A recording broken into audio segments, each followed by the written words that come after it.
Hello mga kamanay, magandang bukas. Welcome sa kusina ni Manay TV. Gusto niya rin po bang matuto gumawa ng fatire at mini burger? Pwes, sa video pong ito tuturuan ko po kayo paano po gumawa ng napakasarap at malambot po na dough o nung pinakatinapay niya. So tara po, samahan niyo po ako at tapusin ang video na ito hanggang dulo. Ang mga sangkap lamang po na kailangan natin is ang mantika, harina, baking powder, yeast, at ang pinaka-importante po is ang yogurt. Kailangan din po natin dyan ng milk powder na magpapalinamnan sa ating tinapay. Ayan po, sa isang mixing bowl po, pinagsama-sama ko na po lahat ng ingredients, na dry ingredients at saka po yung yogurt. Pagdating naman po sa ating yeast, naglalagay lamang po ako ng warm water sa isang baso. Inilalagay ko po dyan yung asukal at yung yeast para matunaw po ng maigi at hinihintay na mag-bloom. Tsaka ko po iminimix sa harina. Ayan, imemekos-mekos lamang po natin lahat. Sa punto pong ito, 2 cups lang po muna ng harina yung inilagay ko. Pero 4 po na cups ang kailangan natin dyan. Pero dinahan-dahan ko po ang paglalagay para po hindi po masobrahan sa harina ang ating tinapay. Kasi po depende po sa harina. Yung performance po ng harina minsan po kasi is mabilis tawag nito po. Yung maano po mag-ano ng tubig. Basta yun na po yun. Nakalimutan ko yung term. Yun na yun. Ayan, dahan-dahanin nyo lang po yung paglalagay. Hanggang sa makuha po natin yung right consistency ng dough. At saka po pagdating po sa mantika, dahan-dahan lang din po. At ayan, minasa ko lang po yan ng 10 to 15 minutes at pag ready na, i-rest nyo po ng 1 hour.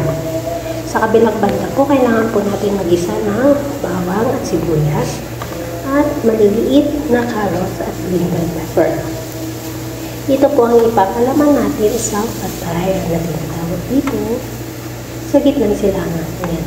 Imekos-mekos lamang po natin ang pag-isa at saka na po natin isunod ang ating giniling na manok. So manok po ang inilagay ko dito. Depende po sa amo nyo kung anong gusto niya. Pwede naman po karne tupa. Depende po sa trip nila. So ayan, ganyan lamang po. Minikos-mekos ko lamang po yan at pagkatapos, hinintay ko lang po na pumutiin tuluyan yung ating manok para po hindi malangsa. Huwag po muna kayo maglalagay ng kahit na anong pampalasa hanggang hindi po namumuti yung manok. Kasi lumalangsa po siya. Iba po kasi yung manok dito.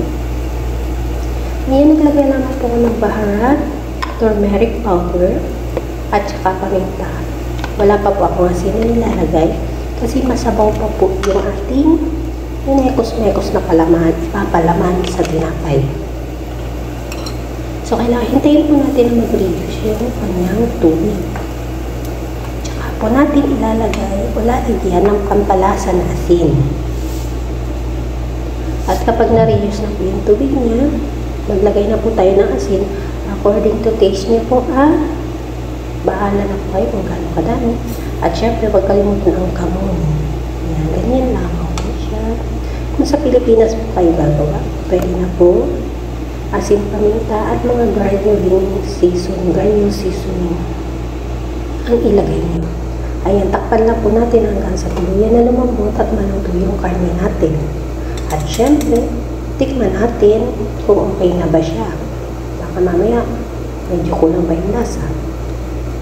Ayan. So, pag okay po, hintayin pa rin po natin na tuluyan ang mawala yung pinakasabaw niya. Kasi kailangan po tuyo po yung ating ipapalaman. Ngayon kapag okay na po, iset aside nyo na po at hayaang lumamig. Tsaka po natin siya ipapalaman. Ayan, so eto po. Kailangan din po natin ng wash egg. Naglagay lang po ng konting gatas. Ayan, rolling pin at saka yung umaan. Tingnan nyo po yung ating dough. O, diba? Ang ganda po. Tumobli na yung size at napaka-smooth pa po niyan. Ayan o, elastic na po yan. Ayan, kukuha lamang po tayo ng eksaktong dami. And then, i-flatten lang po natin siya. Huwag po sobrang nipis. Huwag din po sobrang makapal. Katantaman lamang po. And then, maglalagay po tayo ng palaman. Huwag po sobrang dami, kundi mapupunit po or magkakabutas-butas po yan. So, ayan. Ganyan lamang po. And syempre, pag natapos na yan, barbasyan nyo na po nung wash egg at lalagyan ko po ng sesame. Pagdating po sa mini burger naman po, hindi ko na nakuha ng video dahil pumasok po sila sa kusina. So, binilog-bilog ko lang po siya ng bite size. Ayan. Tapos, pinalamanan ko po ng tuna. Yung tuna naman po, nilagyan ko po ng cream cheese, asin at saka paminta. So, minekos-mekos at ipinalaman at lalagyan po natin ng lettuce. So, ready lang yung mini burger na tuna spread. So, ayan. So, ganyan lamang po siya, di ba? Napaka-simple. Pag tinikman po, napakasarap po nung pinakatinapay niya. Dahil napakayami at napakalambot. At kung nagustuhan niyo po ang video na ito at gusto niyo po ng eksaktong measurement, ilalagay ko po sa comment section ang buong ingredients. Please, kung nagustuhan niyo po at may natutunan po kayo, paki-follow, like, and share na rin po and comment down kung saan nakarating ang video na ito para mention ko po kayo sa next upload ko. Yun lamang po. God bless and bye!